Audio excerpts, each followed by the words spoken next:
Curriculum and Teacher Effectiveness by Wanda Huerta and Alma Sánchez Linares.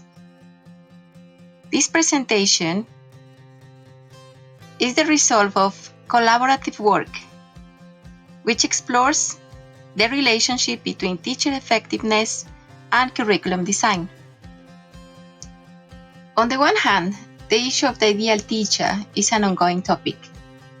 It has been addressed and talked about in the teaching learning field for a long time.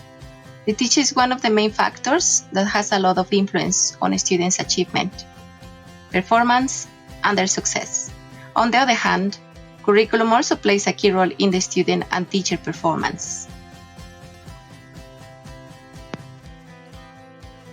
The objective of this presentation is to explore the importance of curriculum in order to improve teacher effectiveness.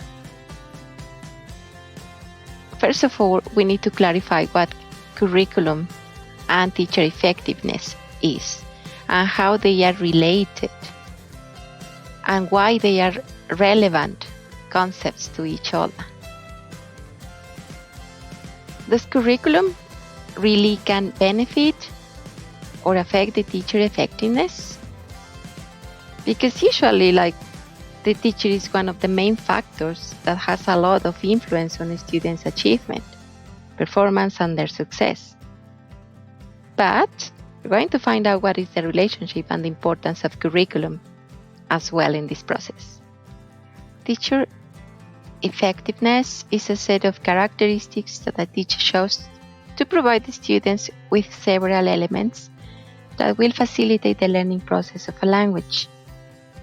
Furthermore, effective teaching also involves the ability to provide instruction that helps students to develop the knowledge, skills, and understandings intended by curriculum objectives. This with the intention to create an ideal learning environment that allows the development of positive attitudes toward school and self.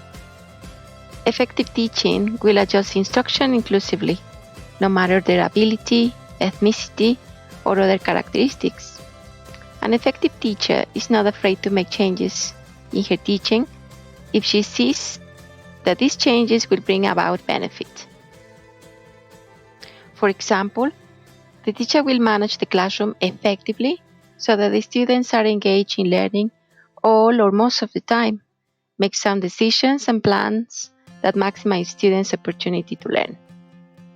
An effective teacher usually is seen as somebody who has an enthusiastic and positive attitude, someone who is able to establish rapport, someone who is able to correct grammatical errors indirectly, someone who knows how to use innovative strategies. Also, is a teacher who provides fair examinations. And very important, a teacher who is able to adapt to her teaching to students' needs.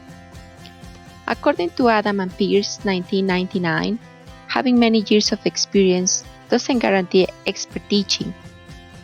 Experience is useful only when the teacher continually engages in self-reflection and modifies classroom techniques to better serve the needs of students. Apart from good teaching skills that teachers need to have, personal traits are also equally important because they also play a vital role in the success of learning. It is important to study the perceptions of learners about learning and teaching because the beliefs about language learning seem to have obvious relevance to understanding their expectations of the course, their commitment to the class, as well as providing them with the opportunity to be successful and satisfied with their language learning program. On the other hand, Richards affirms that language curriculum design is a set of processes that focuses on designing, revising, implementing, and evaluating language programs. It involves all the planning, implementation, and evaluation used to create a consistent plan with a specific purpose. For this to occur, it is important to understand who is responsible for these processes, who creates, implements, and evaluates them. Graves states that the curriculum design is a top-down process where several domains exist for the curriculum to be established. The specialists and decision makers are found on the top of the hierarchy, which are responsible for the production of the curriculum, and teachers are found in the last domain that are responsible for the application of the received curriculum. There are several concepts of curriculum. We can talk about curricula as a set of objectives, when it can be seen as a means of achieving specific educational goals and objectives. We can also study the curriculum as courses of study or content. In this sense, a curriculum also either describes or prescribes the content and goals of formal instruction, but lays the means of instruction out of the foreground of focus. Curriculum as plans can be seen as the way to implement educational activities, for example, but also curricula as documents. We use curriculum as a document, like an outline of a course program that is written on a piece of paper.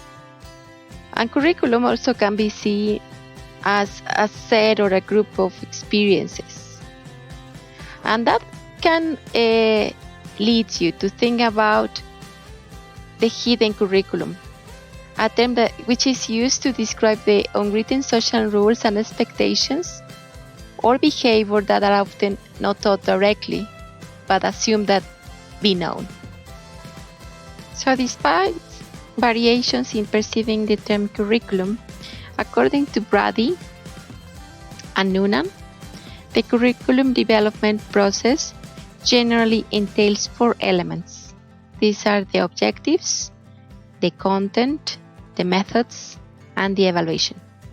Regarding the relationship between curriculum and teacher effectiveness, we could say or mention like the opinion of some researchers. For example, some affirm that the curriculum is not a top-down process, although hierarchical approaches to curriculum may make it appear so. In hierarchical approaches, a curriculum is a plan for what is to be taught, and teachers, through instruction, implement the plan, for example. Curriculum, it encompasses 4 main domains: curriculum planning, specification of ends and means, program implementation, and classroom implementation. And this involves, for example, what happens inside the classroom with the language, and what happens with the language outside the classroom is also the result of the relationship between curriculum and teacher effectiveness. So, for example, if a curriculum is good and the teacher is effective, this is a teacher who is able to conduct the teaching process successfully, the results are going to be good. Educational authorities blame teachers for resisting curricular innovation, and teachers complain that educational authorities are out of touch with the reality of the classroom. So this is a very serious problem, but unfortunately a very common one that happens when designing without taking into account the opinions or the participation of teachers and other participants, and not only the decision makers, with this process. The relationship between curriculum and teachers' effectiveness also can be seen in the cultural, social, educational, and political context.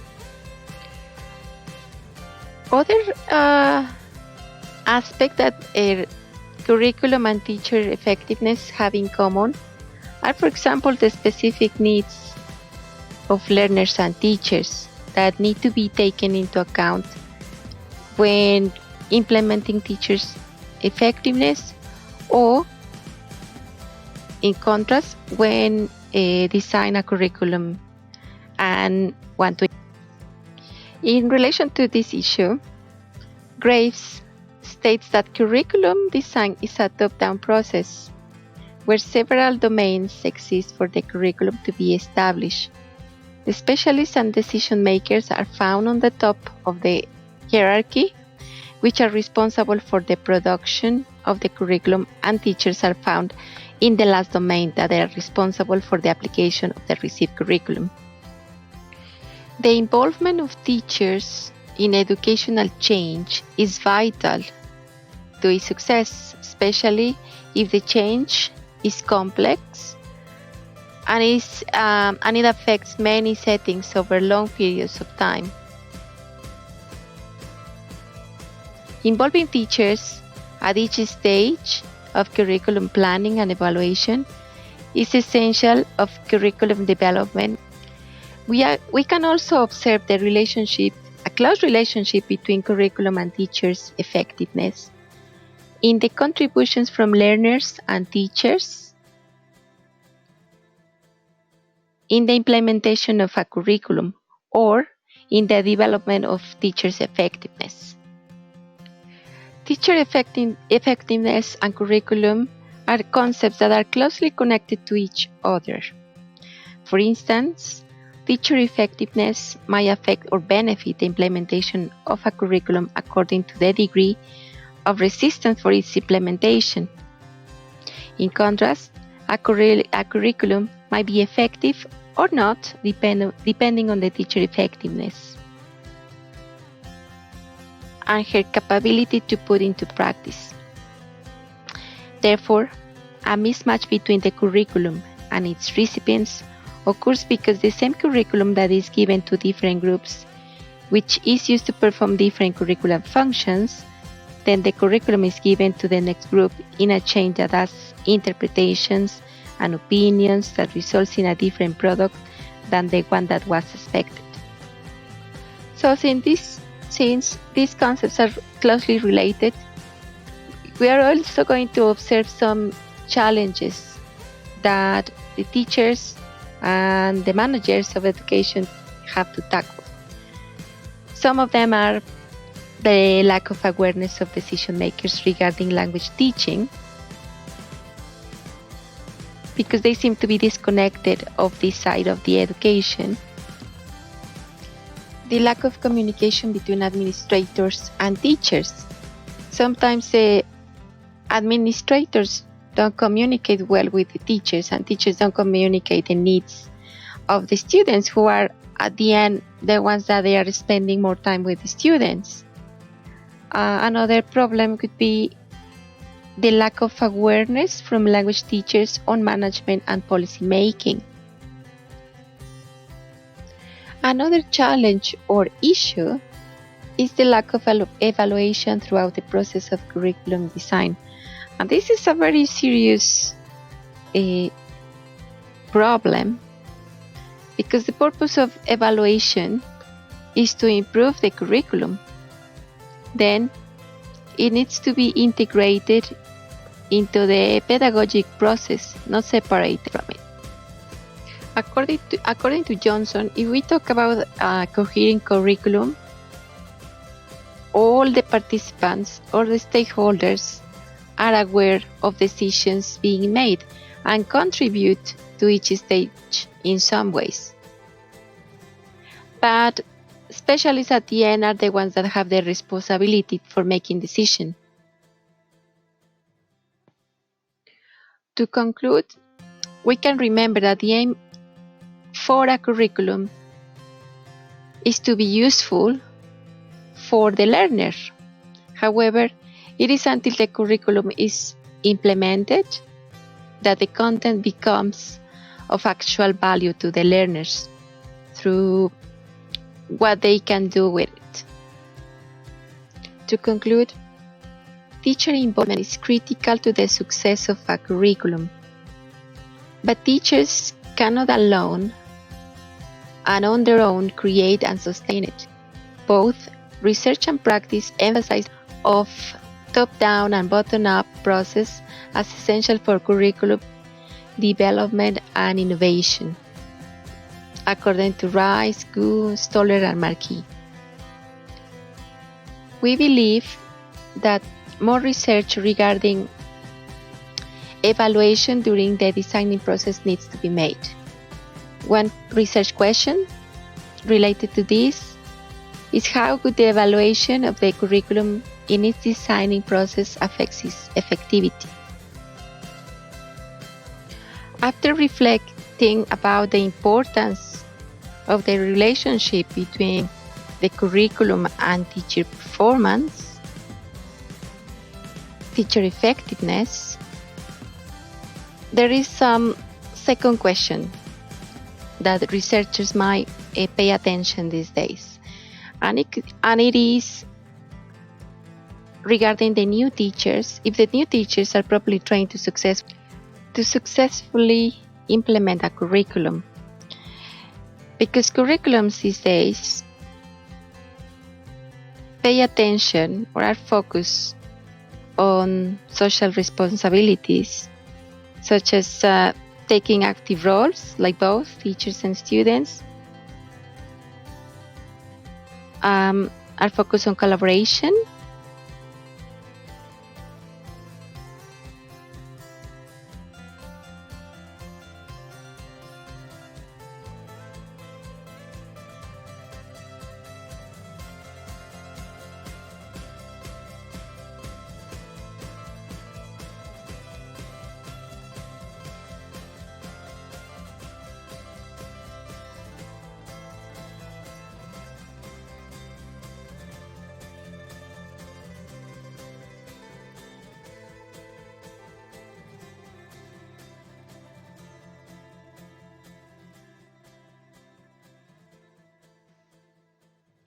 Thank you very much for your attention.